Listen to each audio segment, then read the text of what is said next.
When you say to yourself, I need to start exercising, does your inner mind say, ugh, or hit the snooze on the alarm, or worse yet, present you with a big red stop sign in your mind?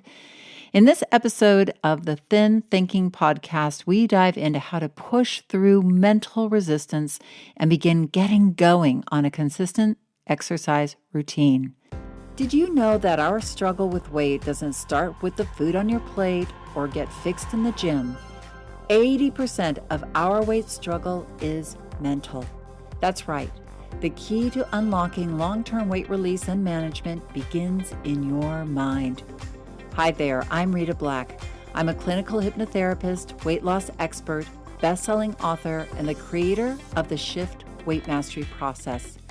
And not only have I helped thousands of people over the past 20 years achieve long-term weight mastery, I am also a former weight struggler, carb addict, and binge eater. And after 2 decades of failed diets and fad weight loss programs, I lost 40 pounds with the help of hypnosis. Not only did I release all that weight, I have kept it off for 25 years. Enter the Thin Thinking podcast, where you too will learn how to remove the mental roadblocks that keep you struggling. I'll give you the thin thinking tools, skills, and insights to help you develop the mindset you need, not only to achieve your ideal weight, but to stay there long term and live your best life. Hey everyone, how are you doing? How's the summer going? Welcome in. I am just back home from dropping my 16-year-old son off with his best friend in Colorado. They are going to do a summer camp where they will be hiking for 2 weeks in the alpine wilderness. I'm kind of chewing my nails, to the nub on one hand, but yippee on the other, I will tell you this because my son was pretty sedentary for a year, so we really wanted him to do something. He really wanted to do something adventurous and outside of his comfort zone. And he was on his tennis team at school, so it wasn't like he was completely without exercise, but for the most part, he spent most of the year, his idea of exercise was moving his fingers all over his devices and consoles, if you get my drift. And if you have a 15-year-old, 16-year-old boy, you know what I mean, or even girl. I mean, nowadays they're all onto their devices and consoles. So he had to get moving and training, and that was what we've been doing these last couple of months because it was going to be sink or swim. I mean, this is a serious hiking. He had to buy special hiking boots and break them in. This is a hardcore camp. They're going to be learning how to hike. I mean, not hike, but how to be camp by themselves out in the wilderness. I mean, it's really quite extraordinary. But so we had to get him moving, and that was a little tricky. And I think it's the same for many people. If you haven't exercised for a while, getting moving again can be a challenge. So I want to talk to you guys about that. If you are finding yourself stuck, wanting to get moving, or maybe you're doing some exercise, but it's not so consistent, I wanted to spend today just giving you some thin thinking tips and tricks to get yourself moving again and exercising more consistently and really communicating more powerfully with yourself in the area of exercise. Here is the thing about weight mastery and exercise with regards to research and people who have taken weight off and kept it off permanently. If you look at studies of people who have been consistently keeping their weight off long term, in these studies, these people are exercising 5 to 6 days a week, to not to take the weight off, but to maintain their weight. And there's many, many reasons for this. One of them being that as you release weight, obviously you become smaller. So the amount of calories that you're burning on a daily basis decreases as you become, smaller, thinner, less, as you weigh less. And so in order to match that, as far as energy is concerned, is in order to, be able to eat in a way that you like and love, many people then start to leverage the power of exercise to create more energy burn on a daily basis. Also, studies are showing now, and I don't know if you read these studies like from a while ago with The Biggest Loser, with these people who have had these really big weight releases, that if you compare somebody who, let's say, is 150 pounds, 5'7", and has never had a weight struggle, compared with somebody who has was once 200 pounds and then has lost weight and now is 150 pounds and 5'7", chances are that person who has been on that weight loss journey, their metabolism is going to be lower than the person who never struggled with their weight at the same weight, if that makes sense to you. So this is why people who have taken weight off, and a lot of that, the reason for that, I think these studies get into, it's genetics, it's just what the body does and compensation. And I don't think they have all the answers for that, but they're just seeing this more and more. And I really think that these studies, and there is a lot of evidence that these people who are keeping weight off long term have really made it a part of their lifestyle to exercise almost every day on a daily basis. Now, there's many values other than just weight management that exercise brings that does play into long-term permanent weight management. Exercise absolutely regulates your hormones, helps you build neurotransmitters like serotonin, oxytocin that really help you feel good so that you're managing stress a lot better. And a lot of us who struggle with weight are stress eaters. So obviously that's going to be a bonus. Exercise also helps you problem solve. And I think a lot of times we eat our problems, and they have also shown that there is a hormone emitted in the state of exercise that is the best state of mind when you're exercising to solve problems. And I absolutely know this to be true. I will get on a treadmill or the elliptical or a bike, and I will go to a spin class, and I will say, okay, what's the problem I'm going to solve during the spin class? Now I can be listening to the instructor or on a bike, listening to the instructor and spinning my heart out, but my subconscious mind can also solve problems at the same time, and I'll get epiphanies. And maybe you've had this experience when you've gone out walking or running or even walking on the beach. These epiphanies come to you when you're exercising. So I think it's a really great state to problem solve in. And again, I think that leads to weight maintenance and management because instead of eating your problems, you are exercising them instead.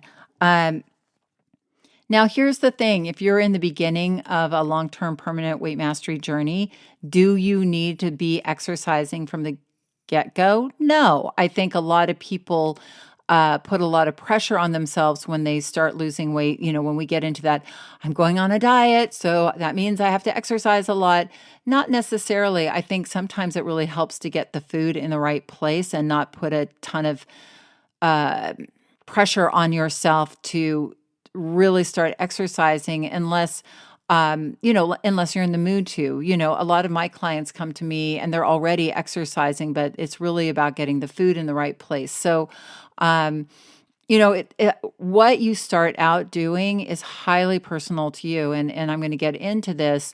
I don't want you to feel like you have to be working out 5 to 6 days a week when you get started. I just wanted to let you know that the reason you want to start to think about moving your body and exercising. And exercise doesn't even need to be like going to the gym and working out. It could be just moving and being active and getting your body, moving more than sitting on the couch, which is, sitting is the new smoking.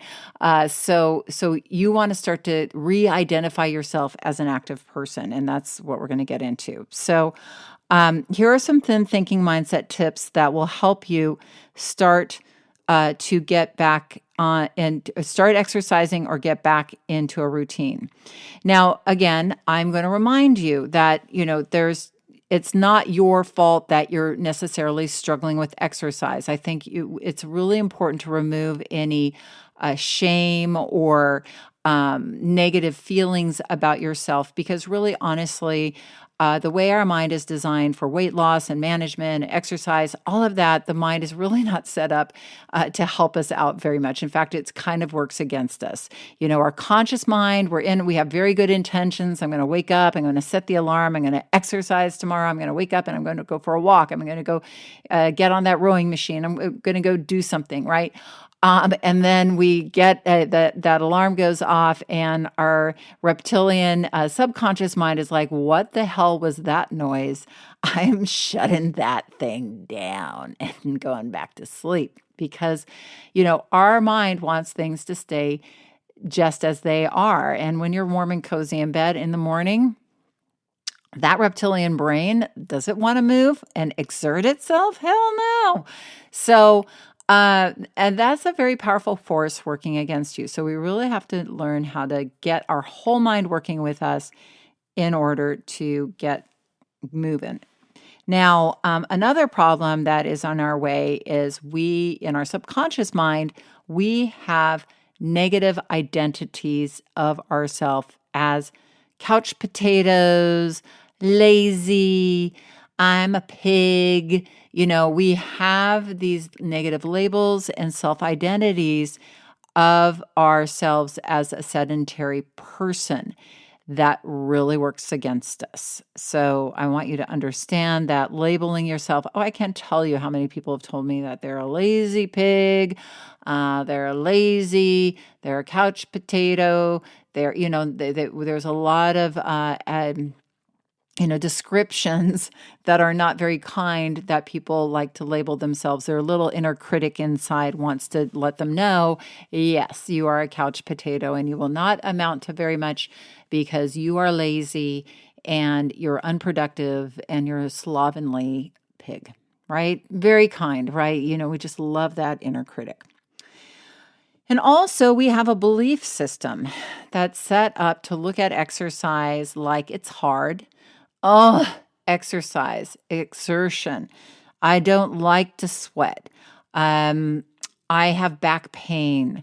I have achy joints. I don't want people looking at me at the gym.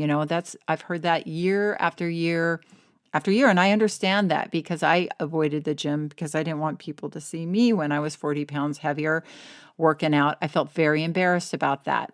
Somebody told me something once about that was so great, and I'm going to share that with you now, is that, well, at least here in California, and I think this is true of most places, that people are really into themselves at the gym. They've got their own paranoia. They have got their own issues with themselves. And, people here in California, in Los Angeles especially, let's face it, they're all super into themselves. So they might, I got over it because I was like, I looked around the gym and I was like, if these people look at me, they're probably going to spend maybe 25 seconds thinking about me. Oh, there's that big girl in the t-shirt. And then they're going to be back thinking about themselves again. Oh, don't I look great in the mirror?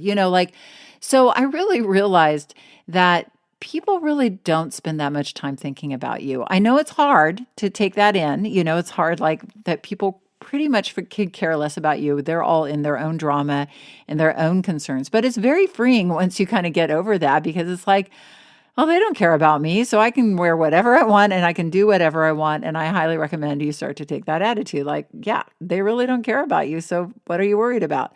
Even if you're walking along the road, they might think about you. Oh, there's that lady in the pink sweatsuit.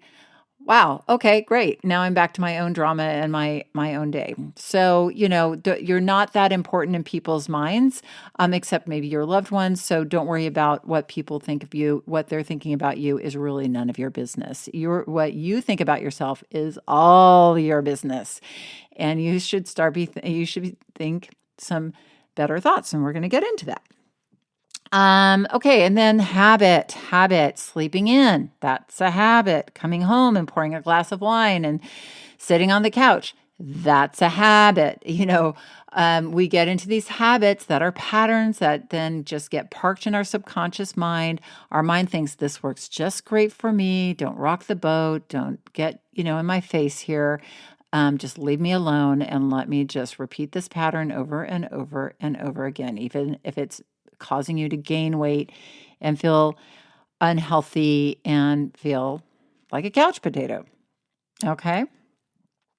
So let's start at identity, because our identity is at the root of all transformation. I know that a lot of people don't think about our identity so much, but you have a lot of different identities in your mind. You might be wherever you live, that's an identity. I'm a Californian, I'm a Southern Californian, I'm a Los Angelian. So those are all different identities. I even live in this area, I'm between Koreatown and in this place called Larchmont Village in Los Angeles. And so it's a beautiful little historic, because it's one of the older areas of Los Angeles. And I bought my house the year of the earthquake and the riots, like after the LA riots in the 90s. And this area is like changed and transformed, and a lot of people come and poured a lot of love into my area. I love where I live, but so I'm also a member of this community. And I've been here a very long time, and I've really given a lot to the community. So I am, we live in this place called St. Andrew's Square. So I'm a St. Andrew's person. I'm a Larchmont person. I'm a Koreatown person. I work in the Wilshire area. I'm a Wilshire person. So I have a lot of identities that way. I'm a mom. I'm a businesswoman. I'm a hypnotherapist. I'm a weight master. I'm a weight apprentice. I'm a wife. I'm an advocate for girls. I am, the mother of somebody going to Berkeley, like that. Those are all identities, and you probably have hundreds of identities. And if you've struggled with exercise, that's an identity, is that I don't like exercise, or I'm a couch potato, or I'm lazy. That when it comes to exercise, that is an identity. I am, I don't like to sweat. That becomes a bit of an identity in your mind. And I can totally relate, because I used to see myself as a couch potato.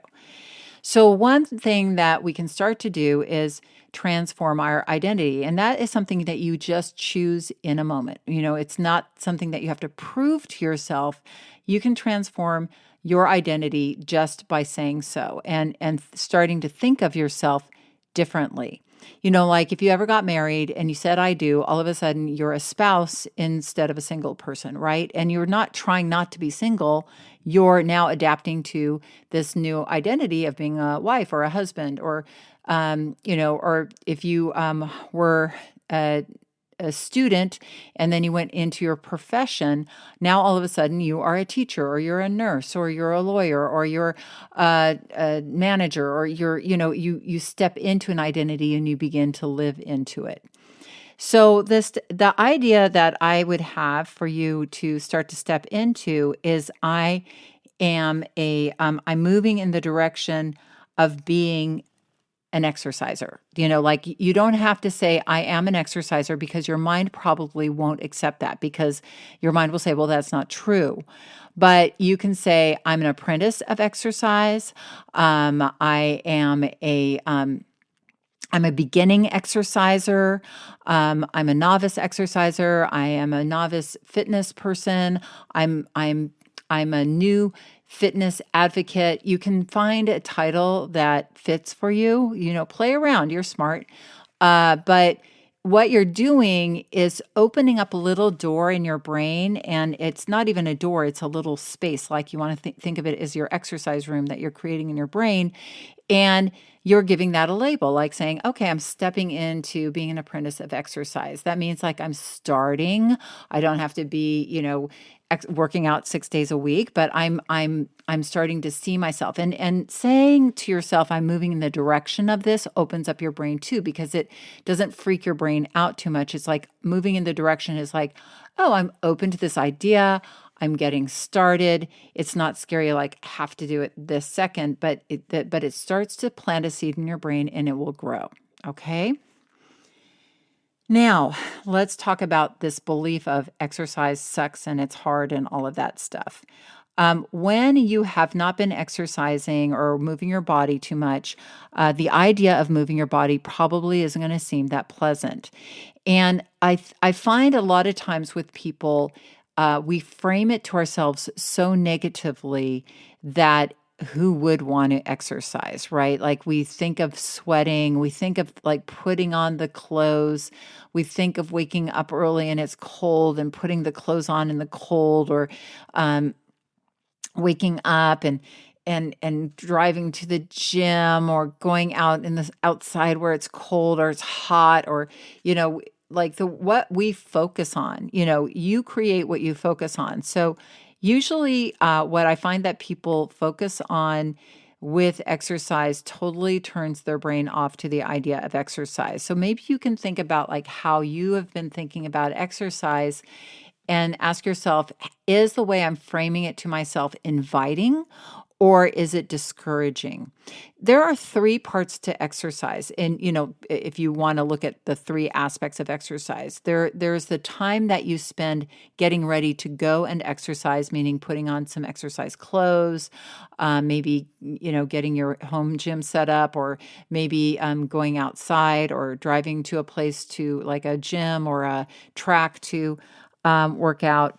So next, after we think about the pre-exercise part, a lot of times where we will focus is on the exercise part, like the actual physical movement. Now, if we haven't been moving for a while, we might have these negative fantasies of ourselves, like really being physically uncomfortable during an exercise class, or sweating profusely, or having aches and pains, or being out of breath, or having our heart beating too fast, right? So we might have negative fantasies or negative hallucinations about the actual physical part of physical exertion.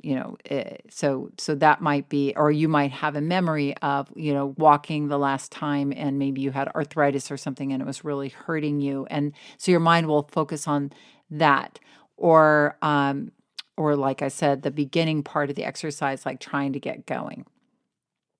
So the last part of the exercise scenario is usually where people aren't going to focus, which is on how awesome you feel at the end of your exercise session.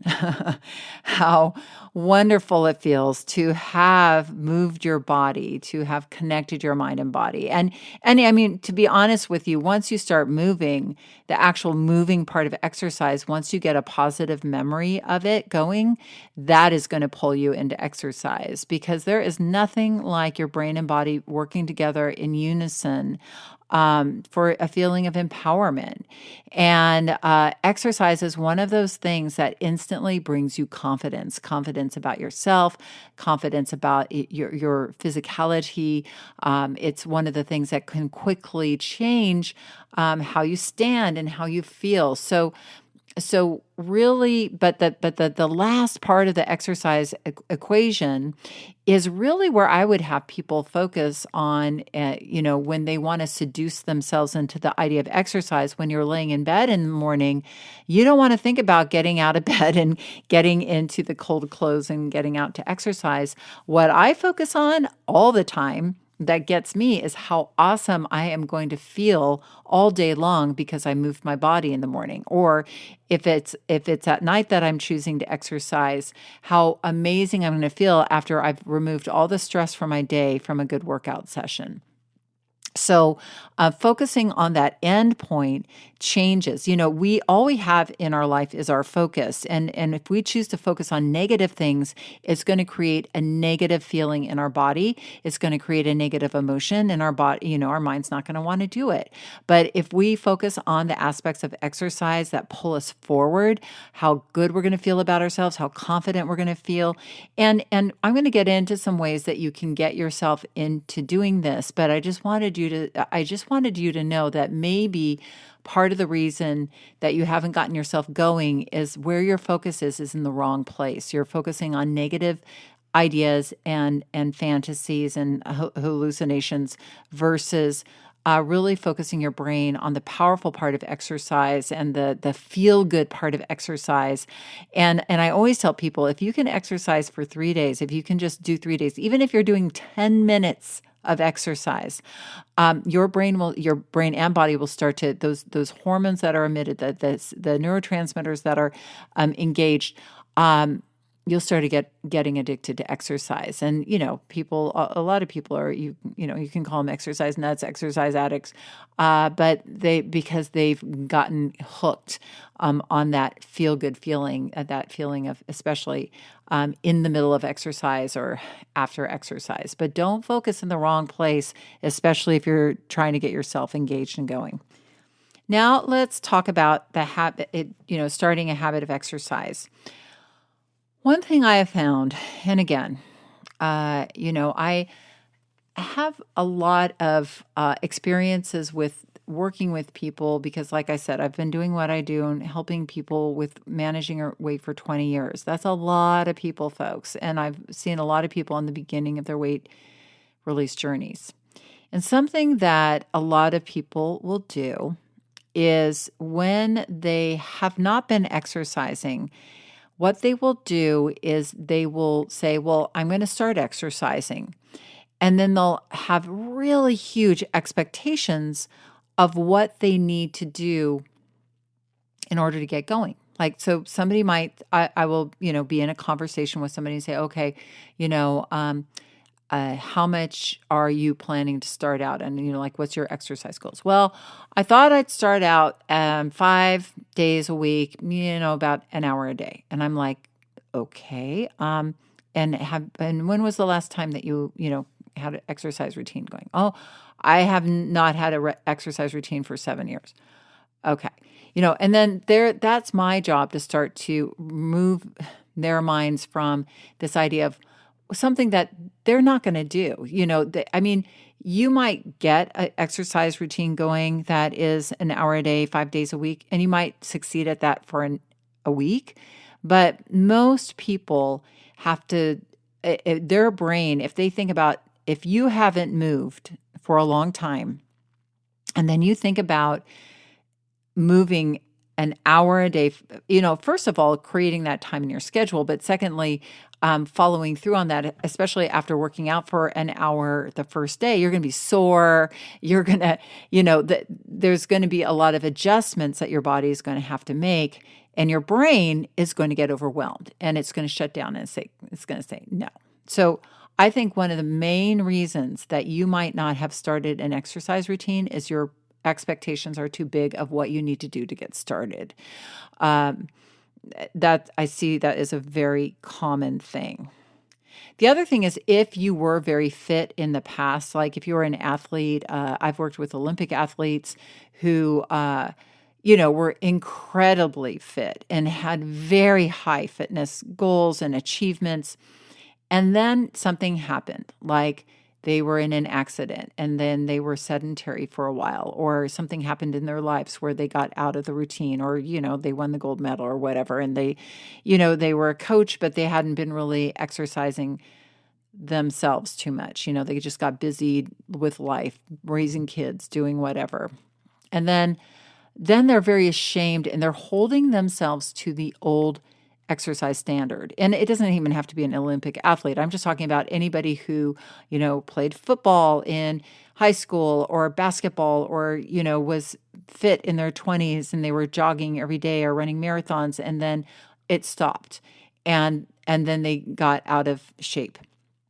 That what will happen is they'll hold themselves to that.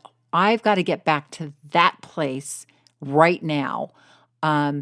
And they allow their past fitness levels to keep them from starting an exercise regime because they're just like, it's too big, it's too overwhelming. Again, it's just too much, it's too overwhelming. They have to start from where they are, and they have to love themselves where they are.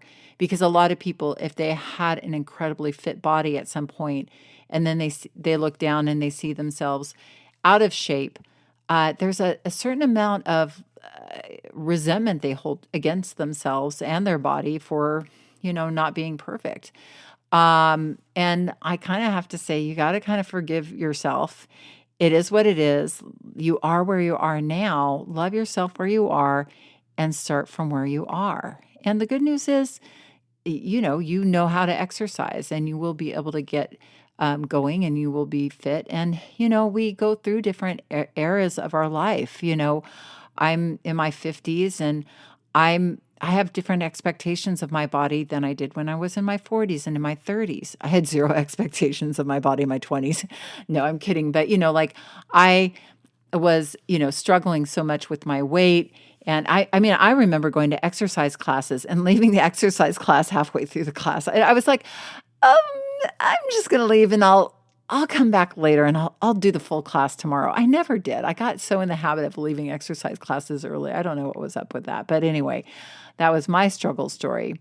But, so don't forgive yourself for where you're at, love yourself for where you're at, and get going for where you're at. Wherever you're at is fine. And I assure you that once you start going, then you will build on that. So start with something. There's a power in doing what you say you're going to do, even if it's a little bit. I mean, I've had people so resistant to exercise. I said, all you need to do the first time is go to the gym and get on the treadmill. You don't even need to turn it on and then leave the gym. Like just get into the gym and just turn on the treadmill, and that you can call exercise. Or just go to the end of the block and walk back, and we will call that exercise for the first week. You can do that every day for 5 days, And I had this hospice nurse who had diabetes, and she really needed to lose 50 pounds. And she really needed to start exercising just to help with her blood sugar levels. And she literally was so out of shape. That was what she did. She literally walked down to the end of the block and back for maybe for the first week and a half. And then she started going around the block. But what happened was she started a habit of every night after dinner, she just would go down and go to the end of the block and come back, and she called that her exercise.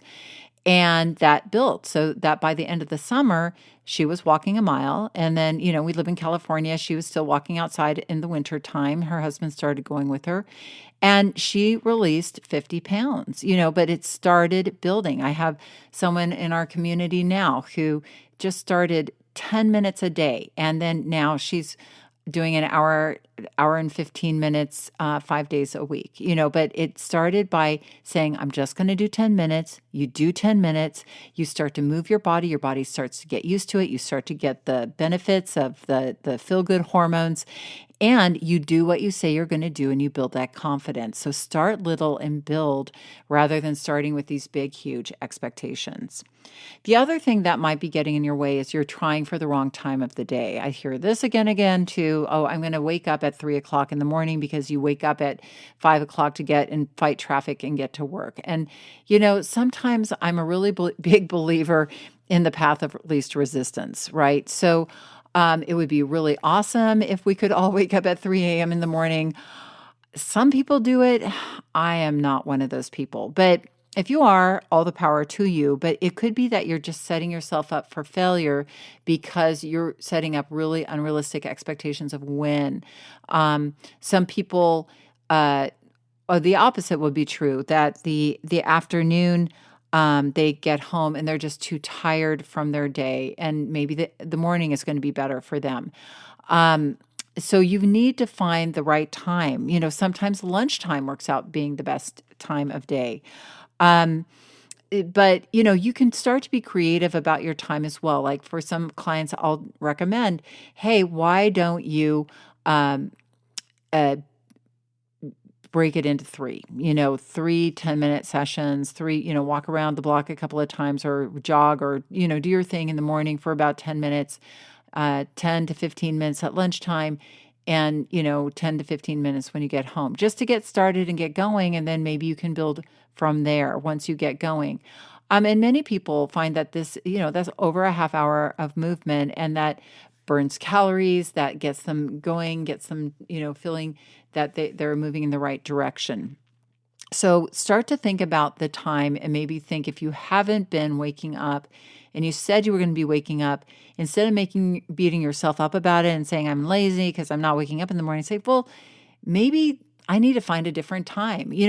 I will go to the gym at 10 o'clock at night sometimes. And it's because I've had a long day. I got home late. I ate dinner, at 7. I digest and I, maybe get a little work done, or I hang out with my husband, and then I'm like, I'm off to the gym. And sometimes he'll come with me. And it's so great because it's just a way to, really work out, get the stress of the day off of me, come home, take a shower, get to bed, and I sleep really well. So, that's another myth. I think people are afraid to work out late at night because they're afraid that it will impact their sleep. It makes me sleep like a baby. I don't know about you, but so, you really got to find the right time for you, and the right time might not be a conventional time. So think about that and think that through. Here's some tools to get going. Like I said, make it easy for yourself. Um, think it through the night before. So, if you're used to showing up to your day and your day is not an exercise day, you're going to want to engage your mind first and practice it before you do it. When I do these podcasts, I think it through ahead of time because, just to come and sit down and start talking to you, I have to kind of, I have to prepare my mind. Before I teach a class, I have to prepare my mind. Athletes, before they go in the field, they have to prepare their mind. If you're going to be doing something new, you need to think it through. And if there's some resistance coming up, talk yourself through it. Focus on, I know it's going to be new. I know it might not feel, the most comfortable. We're stretching ourselves. It's okay. You want to have a little inner coach talk with yourself. You want to be your own best friend about this. You don't want to criticize yourself. You don't want to rebel. You want to say, hey, I'm with you. And we can do this, and we're going to feel so awesome when we're done, and I'm going to be so proud of you when you're done. Really talk yourself through it, think it through, pep yourself up, really engage. Make it easy. Think it through the night before, like I said, or think it through if you're going to come home and do it. Think it through like on your way home, get yourself prepared for it. Okay, I'm going to go home. I'm going to put my shoes on. It's going to feel so great. Have a vision of yourself, fitter and more toned, exercising. Like have a positive vision of that you are becoming by becoming more physically active. That will help get the dopamine center in your brain engaged and working for you. Focus on the end. Like I said, keep the end in mind. Keep that feeling of what you want in mind. And here's something that I think is such a powerful tool is have a comeback for your resistance, because you will have resistance, especially in the beginning. The good thing about your inner rebel, that part of you that kind of sabotages your health attempts, it's clever sometimes, but it's not that clever. It doesn't, it's smart, it's aggressive, it's seductive, but they come up with the same sayings all the time. Like my inner rebel, if I work a day and I haven't worked out in the morning, and I've planned to come home and work out, in the evening, I know what my inner rebel's going to say. Oh, you're too tired. Oh, you've worked out already a few times this week. You're good. You don't need to do it tonight. But not that creative. So I have a comeback. When my inner rebel says, oh, you're so tired. And then I say, yeah, and think of how awesome I'm going to feel when I get out of that spin class and I'm completely energized and mellow from all those feel-good hormones going through my brain. I'm going to feel way better than I do right now. Oh, but you exercise a lot this week. I was like, but I'm a person, I have an identity. I am a person who works out 5 to 6 days a week, and that's who I am. And I love that feeling. So, I have a comeback. So, that part of your brain that's like, oh, let's just hit the snooze alarm and keep going. It's like, no, I'm going to feel driving in my car this morning. I'm going to feel that energy going through my body because I worked out today, and I won't be sleepy and groggy. I'm going to be awake and alive, and not just in my head. I'm going to be in my whole dang body because I went for that walk this morning. So let's get this ass out of bed and let's get going. Okay. Set your environment up for success. What can I say? That is at the root of all successful change, right? So get those exercise clothes out, get those shoes out. So when you wake up in the morning and you see those things, you get in them or you have them ready when you get home. I come home and if I'm going to work out that night, I change out of my work clothes right into my workout clothes. Now, I might not go and work out for 2 or 3 hours, but I got them on and I know before I take them off, I'm going to have worked out. So, or if I wake up really early, like sometimes I'll wake up at, what I consider an ungodly hour to go hiking in the morning, before work. Sometimes, I have everything laid out. So it's just super easy. I can get dressed super quick and get out of the house so I can get as much sleep as I can before I wake my dog up and go. My dog's like, "Are you crazy?" But, now he's like, "Okay, yep, we're going." Make it easy for yourself. Get your clothes all ready. And get yourself some fun clothes and exercise gadgets. There's nothing as sad as having like saddled exercise clothes. I mean, you're worth it. And exercise clothes are not that expensive. I think having a new pair of exercise sweats or a new exercise bra, they're really cool. Getting a gadget. I think that will be really helpful for you to feel like you're really committing to some things. Stretch.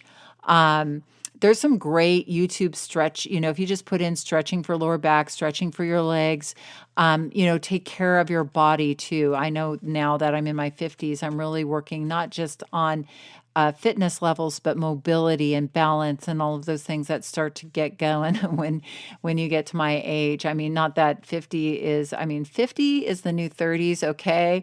But, I hear all of you 50 gals and guys, 50 is the new 30s. But when you're healthy, when you're fit, when you're feeling good, you can feel awesome in your 50s, in your 60s, in your 70s, in your 80s. I mean, like I'm telling you, my mother-in-law, she plays tennis every day and she's 86 years old. I'm like, I look at her and I'm like, I want to be you when I grow up. It's, but she's, taking care of herself and she's, you got to stretch, you got to, focus on your well-being. Okay. Now, what else do I have for you here? What else do I have for you here? Oh, have a mantra. Have a mantra of like I am enjoying moving my body. I am enjoying being in my body. Walking before breakfast. I love to walk before breakfast. Something that you can just repeat to yourself over and over again that starts to get into your mind. Get a buddy, support, walk.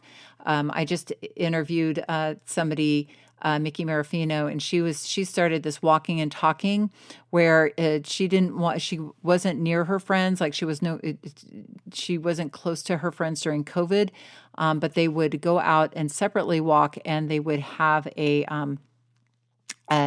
she had like oh my gosh, she had her phone and they would just be on the phone with her headset and they would be talking while they were walking as if they were walking together, which I thought was such a great idea. So don't say, well, I don't have anybody who will walk with me. Maybe you just have somebody who will talk with you while you walk or will walk and talk with you.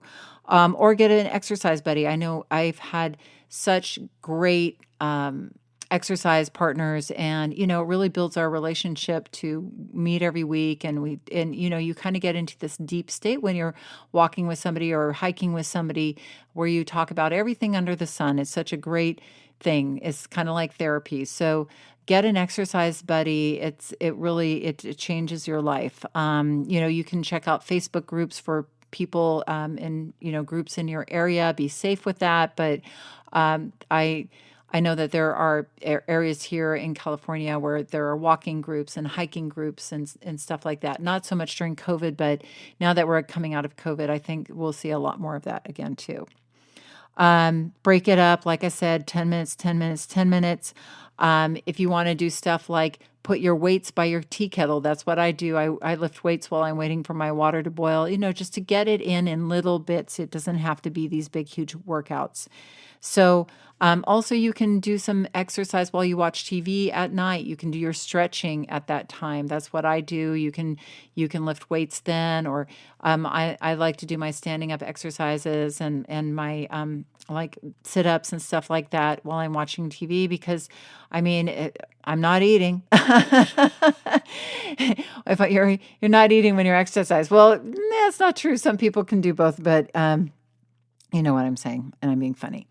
So, or dance, turn on music and just dance around your kitchen. I've done that many times too. I'll get up in the middle of a work day and, yell out a Bruce Springsteen song or a classic rock song and dance around and for 5 to 10 minutes, get my heart rate up, and then I'll get back to work. And even just doing enough of those a day, that's a workout. So you can start just moving your body.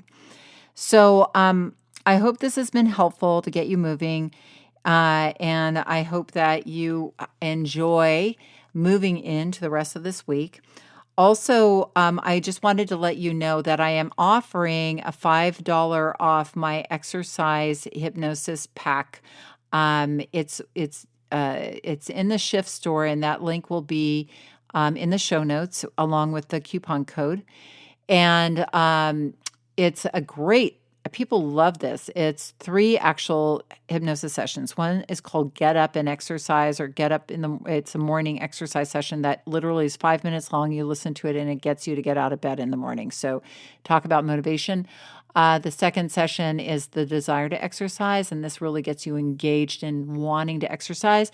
And then it's called Continuing to Exercise, but really what it is it's about coming home and exercising. It's actually a car session that you can listen to in your car as you're coming home, and it's me kind of walking you through and getting you excited about coming home to exercise. So check out the show notes if you're interested in getting some hypnosis to get going. Those are really great sessions. Otherwise, have an awesome week, and I hope that you enjoy getting going, or if you've been going, you continue to enjoy the summer. The summer is the best time to be out there outside and moving. Having an amazing week, and remember that the key, and probably the only key to unlocking the door of the weight struggle, is inside you. So keep listening and find it. Do you want to dive deeper into the mindset of long-term weight release? Head on over to www.shiftweightmastery.com. That's www.shiftweightmastery.com, where you'll find numerous tools and resources to help you unlock your mind for permanent weight release, tips, strategies, and more. And be sure to check the show notes to learn more about my book, From Fat to Thin Thinking: Unlock Your Mind for Permanent Weight Loss.